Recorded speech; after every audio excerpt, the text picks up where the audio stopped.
Well, it's still a tough pill to swallow for the Florida Gator gymnastics team, coming off their closest finish in the NCAA team championships ever, finishing second to Alabama by under a tenth of a point. But today, the focus shifted from team to individuals, with a few orange and blue members looking for a national championship at their respective events. Well, the Bobby Petrino hog mess still stinks in Fayetteville, but Arkansas football is moving forward, bringing back a familiar face as their new head coach. Football is usually referred to as a game of inches, but in gymnastics, it can sometimes come down to as little as tenths. The Florida Gators were on their way to their first ever team national championship when that slimmest of margins put them in second place. 2 years ago, the New Orleans Saints were the feel-good story of the league, bouncing back from the tragedy of Hurricane Katrina to win the city's first Super Bowl. But things turned ugly in early March when a bounty investigation uncovered a pay system to knock out opposing teams' players. Fines and suspensions were enforced, but now New Orleans GM is back in the spotlight for the wrong reasons. No matter how old, how small, the dream remains the same. Every kid who picks up a football has fantasies of one day playing in the NFL.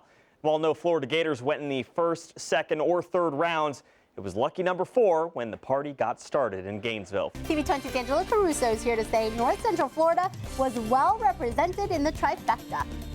If only I put my $2 down, Natalia, but alas, still I was rooting for the locals. The hats were out, and on Cinco de Mayo, the bourbon probably flowing at the 138th annual Kentucky Derby at Churchill Downs. The Northwestern Wildcats are probably thinking, I'll have another, as in ALC tournament titles. The Cats had won the last 5 straight, including last year's against the Florida Gators. Now, third-ranked Florida saw success against Northwestern 2 weeks ago in Chicago. Could they see it again at Disney Stadium? Well, injuries have taken the Bulls by the horns in this year's NBA playoffs, right, Mike? Yeah. Chicago already without superstar point guard Derrick Rose after tearing his ACL. Now without former Gator Joakim Noah, a highly sprained left ankle. Noah had to sit out versus the 76ers today, and 76ers smelled blood in the water. TV 20's Angelo Caruso is here with a sports overtime like high school roundup.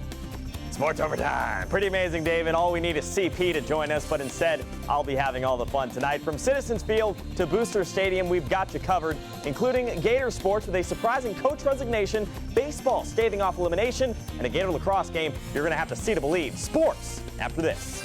If you pitch and play defense, you got a chance, and we've done that well all year long. So, is that one of the players?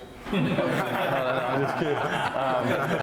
Sully always knows how to keep the mood light, and will have to do so once again for his Florida Gator baseball club. Expectations high enough to start the season, and amidst an uneven record despite playing the toughest schedule in the country, the target on the Gators' back has returned, and in a big way. It seems to me Kevin O'Sullivan can't wait for the games to actually start. He's tired of answering Absolutely, and that's really what the grind was all about. You know, the regular season's over. This is where they were. They were just a couple games away from winning their first ever championship. Now it's time to do so. Now it's time to really get going on Friday. Okay, thanks, Angela. You bet. One Tech player said they wanted to face the Gators more than any other team at any point in their season. And a word of advice, be careful what you wish for.